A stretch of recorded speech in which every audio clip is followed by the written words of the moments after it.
Confesiones de San Agustín, libro 3, capítulo 7. Absurdos de la doctrina maniquea. No conocía yo otra cosa, en realidad de verdad lo que es, y me sentía como agudamente movido a sentir aquellos necios engañadores cuando me preguntaban de dónde procedía el mal, y si Dios estaba limitado por una forma corpórea, y si tenía cabellos y uñas, y si habían de ser tenidos por justos los que tenían varias mujeres a un tiempo, y los que causaban la muerte a otros y sacrificaban animales. Yo, ignorante de estas cosas, me perturbaba con ellas, y alejándome de la verdad, me parecía que iba hacia ellas, porque no sabía que el mal no es más que privación del bien, hasta llegar a la misma nada. ¿Y cómo lo había yo de saber, si con la vista de los ojos no alcanzaba a ver más que cuerpos, y con la del alma no iba más allá de los fantasmas? Tampoco sabía que Dios fuera espíritu, y que no tenía miembros a lo largo ni a lo ancho, ni cantidad material alguna, porque la cantidad o masa es siempre menor en la parte que en el del todo, y aun dado que fuera infinita, siempre sería menor la contenida en el espacio de una parte que la extendida por el infinito, a más de que no puede estar en todas partes como el espíritu, como Dios. También ignoraba totalmente qué es aquello que hay en nosotros, según lo cual somos, y con verdad se nos llama en la Escritura imagen de Dios. No conocía tampoco la verdadera injusticia interior, que juzga no por la costumbre, sino por la ley rectísima de Dios omnipotente, según la cual se han de formar las costumbres de los países y épocas conforme a los mismos países y tiempos, y siendo la misma en todas las partes y tiempos, no varía según las latitudes y las épocas, según la cual fueron justos Abraham, Isaac, Jacob y David, y todos aquellos que son alabados por boca de Dios, aunque los ignorantes, juzgando las cosas por el módulo humano y midiendo la conducta de los demás por la suya, los juzgan inicuos. Como si un ignorante en armadura, que no sabe lo que es propio de cada miembro, quisiera cubrir la cabeza con las grebas y los pies con el casco, y luego se quejase de que no le venían bien las piezas. O como si otro se molestase de que en determinado día, declarado fiesta laboral desde mediodía en adelante, no se le permitiera vender la mercancía por la tarde que se le permitió por la mañana, o porque ve que en una misma casa se permite tocar el menaje a un esclavo cualquiera, lo que no se consiente al que asiste a la mesa, o porque no se permite hacer ante los comensales lo que se hace tras los pesebres, o finalmente se indignase porque siendo una la vivienda y una la familia, no se distribuyesen las cosas a todos por igual. Tales son los que se indignan cuando oyen decir que en otros siglos se permitieron a los justos cosas que no se permiten a los justos de ahora, y que mandó Dios a aquellos una cosa y a estos otra, según la diferencia de los tiempos, sirviendo unos y otros a la misma norma de santidad. Y no echan de ver estos que en un mismo hombre y en un mismo día y en la misma hora, en la misma casa, conviene una cosa a un miembro y otra a otro, y que lo que poco antes fue lícito, en pasando la hora no lo es, y que lo que en una parte se concede, justamente se prohíbe y castiga en otra. Diremos por esto que la justicia es varia y mudable. Lo que hay es que los tiempos que aquella preside y rige no caminan iguales porque son tiempos. Sin embargo, los hombres cuya vida sobre la tierra es breve, como no saben compaginar las causas de los siglos pasados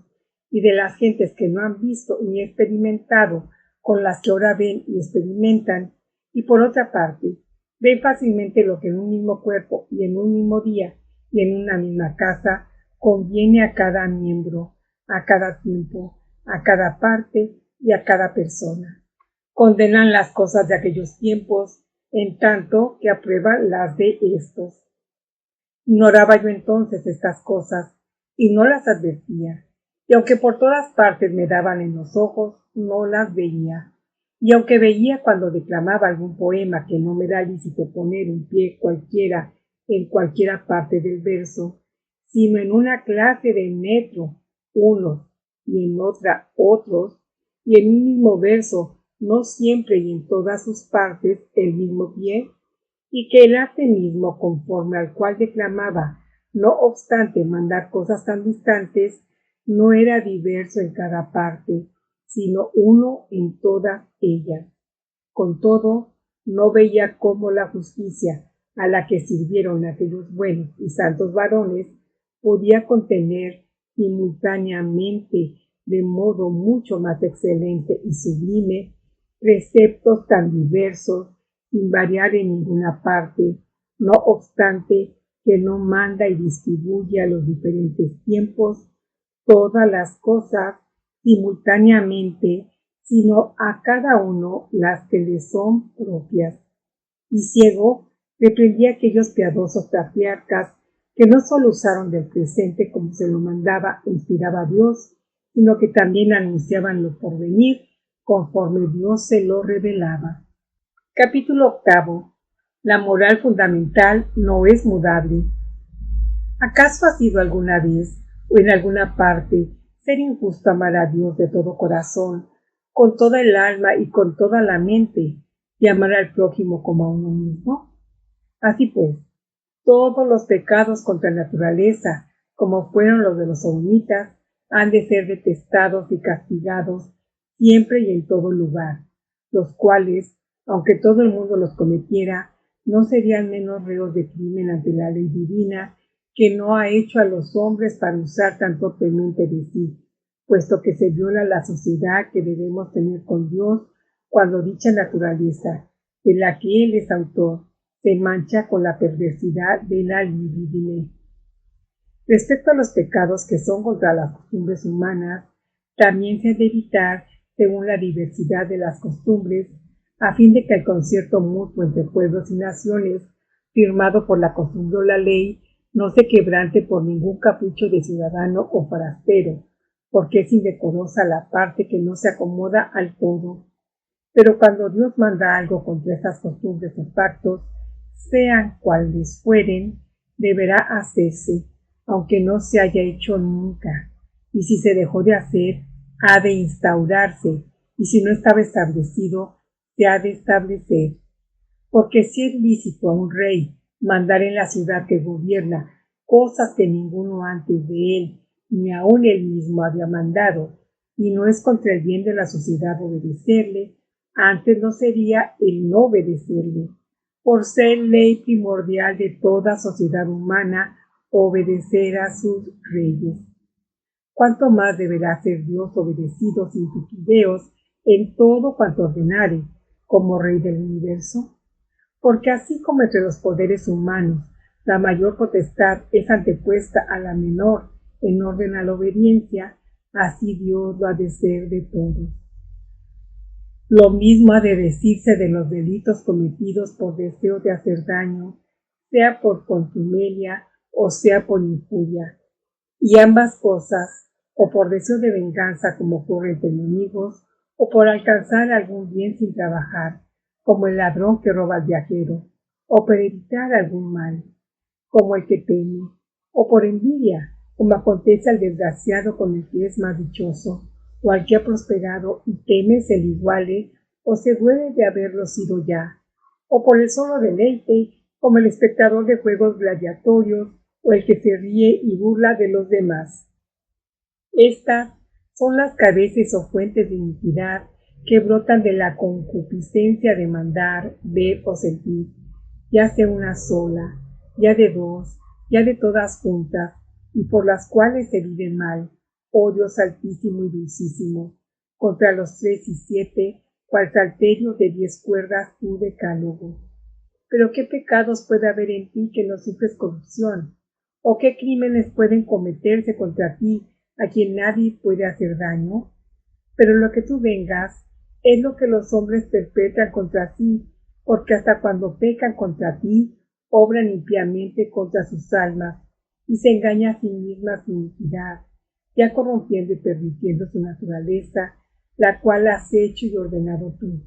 ya usando inmoderadamente de las cosas permitidas, ya deseando ardientemente las no permitidas, según el uso que es contra naturaleza. También se hacen reos del mismo crimen, quienes de pensamiento y de palabra se enfurecen contra ti y dan coces contra el aguijón, o cuando rotos los frenos de la humana sociedad, se alegran audaces con privadas conciliaciones o desuniones, según que fuere de su agrado o disgusto. Y todo esto se hace cuando eres abandonado tú, fuente de vida, único y verdadero creador y rector del universo, y con privada soberbia se arma en la parte una falsa unidad. Así pues, según con humilde piedad te vuelve uno a ti, y es como tú nos purificas de las malas costumbres, y te muestras propicio con los pecados de los que te confiesan, y escuchas los gemidos de los cautivos, y nos libras de los vínculos que nosotros mismos nos forjamos, con tal que no levantemos contra ti los cuernos de una falsa libertad, sea arrastrados por el ansia de poseer más, sea por el temor de perderlo todo, amando más nuestro propio interés que a ti, bien de todos. Capítulo 9. Diferencia de pecados. Pero entre las maldades, delitos y tanta muchedumbre de iniquidades están los pecados de los propicientes que los hombres de buen juicio vituperan, según la regla de perfección, y alaban por la esperanza del fruto, como ocurre con el trigo en ciernes. Otras cosas hay semejantes a los pecados o delitos y que no lo son,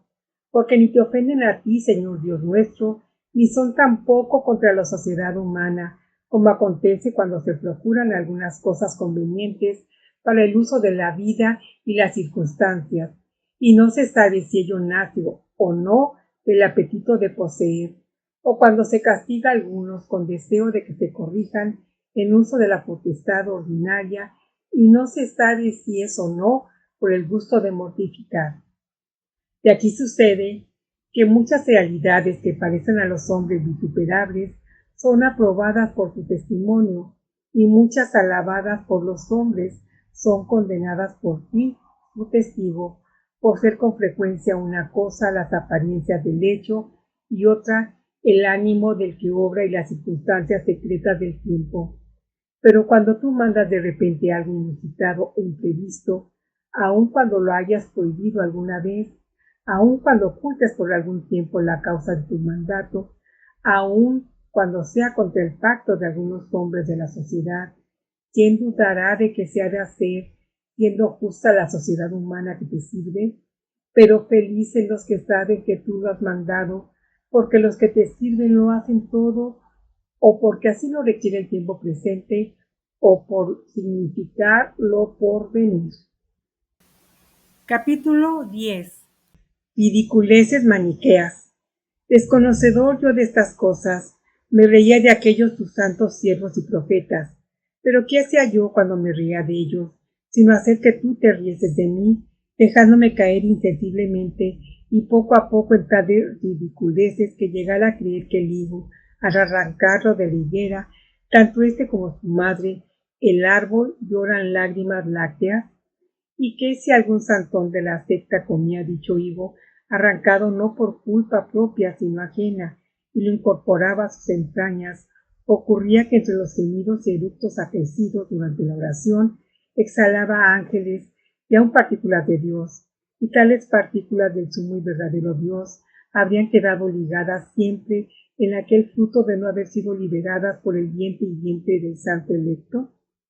También creí miserable que se debía tener más misericordia con los frutos de la tierra que con los hombres, por los que han sido creados, porque si alguno, estando hambriento, que no fuese maniqueo, me los hubiera pedido, me parecía que el dárselos era como condenar a pena de muerte aquel bocado.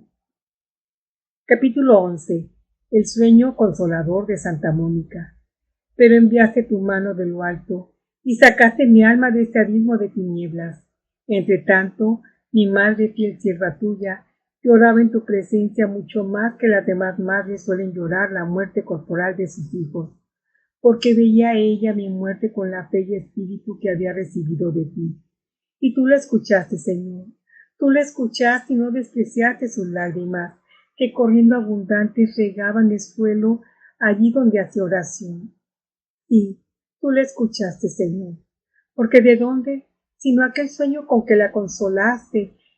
viniendo por ello a readmitirme en su compañía y mesa. Ella, que había comenzado a negarme ante la aversión y detestación provocada por las blasfemias de mi error. Soñó en efecto estar de pie sobre una regla de madera y a un joven resplandeciente, alegre y risueño que venía hacia ella, toda triste y afligida. Al preguntarle a este joven por la causa de su tristeza y de sus lágrimas diarias, no por ánimo de enterarse como ocurre ordinariamente, sino para aconsejarla, y ella a su vez le respondiese que lloraba mi perdición, le mandó que se tranquilizase y que observara cómo donde ella estaba allí, estaba yo también.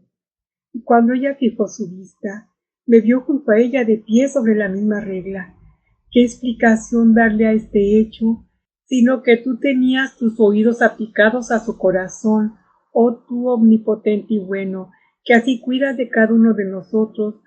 como si no tuvieras más que cuidar, y así de todos como de cada uno? ¿Y de dónde también le vino? Que contándome mi madre esta visión, y queriéndola yo persuadir de que significaba lo contrario, y que no debía desesperar de que algún día sería ella también lo que yo era al presente, al punto, sin vacilación alguna, me respondió. No me dijo dónde está él, allí estás tú, sino dónde tú estás, allí está él. Confieso, Señor, y muchas veces lo he dicho, que a lo que yo me acuerdo me movió más esta respuesta de mi avispada madre por no haberse turbado con una explicación errónea tan verosímil y haber visto lo que debía verse, y que yo ciertamente no había visto antes que ella me lo dijese, que el mismo sueño con el cual anunciaste esta piadosa mujer con mucho tiempo de antelación, a fin de consolarla en su inquietud presente, un gozo que no había de realizarse sino mucho tiempo después, porque todavía hubieron de pasar casi 9 años, durante los cuales continué revolcándome en aquel abismo de cieno y tinieblas de error, hundiéndome tanto más cuanto más conatos hacía por salir de él. Entretanto, aquella piadosa viuda casta y sobria como las que tú amas, ya un poco más alegre con la esperanza que tenía, pero no menos solícita en tus lágrimas y gemidos, no cesaba de llorar por mí en tu presencia en todas las horas de sus oraciones, las cuales, no obstante ser aceptadas por ti, me dejabas, sin embargo, que me revolcara y fuera envuelto por aquella oscuridad. Capítulo 12. No perecerá el hijo de tantas lágrimas. También por este mismo tiempo le diste otra respuesta a lo que yo recuerdo, pues paso en silencio muchas cosas por la prisa que tengo de llegar a aquellas otras que me urgen, mas te confiese y otras muchas porque no las recuerdo. Diste, digo, otra respuesta a mi madre por medio de un sacerdote tuyo, cierto obispo educado en tu iglesia y ejercitado en tus escrituras, a quien como ella rogase que se dignara a hablar conmigo, refutar mis errores, desengañarme de mis malas doctrinas y enseñarme las buenas. Hacía esto con cuantos hallaba idóneos. Negóse él con mucha prudencia a lo que he podido ver después, contestándole que estaba incapacitado para recibir ninguna enseñanza por estar muy fiero con la novedad de la herejía maniquea y por haber puesto en apuros a muchos ignorantes con algunas cuestioncillas, como ella misma le había indicado. Dejarle estar, dijo, y rogar únicamente por él al Señor.